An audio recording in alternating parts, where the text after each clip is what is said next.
Grabe, 44 ka na, lakas mo pang buhat. Nag-steroids ka ba?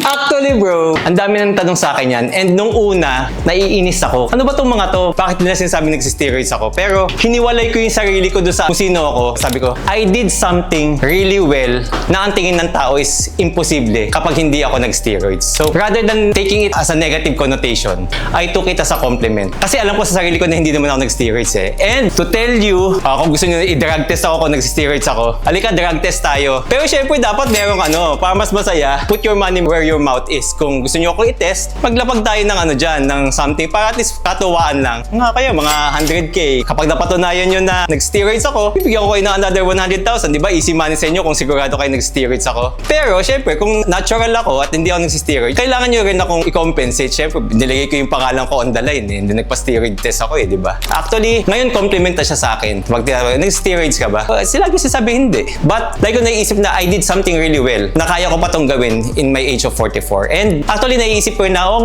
hindi naman lahat to kayang gawin ng ganitong age. So, yun, rather than taking it negatively, I just saw it with the silver lining na at least compliment sa akin yun na inaakusahan nila ako nag-steroids ako. For me, it's a compliment.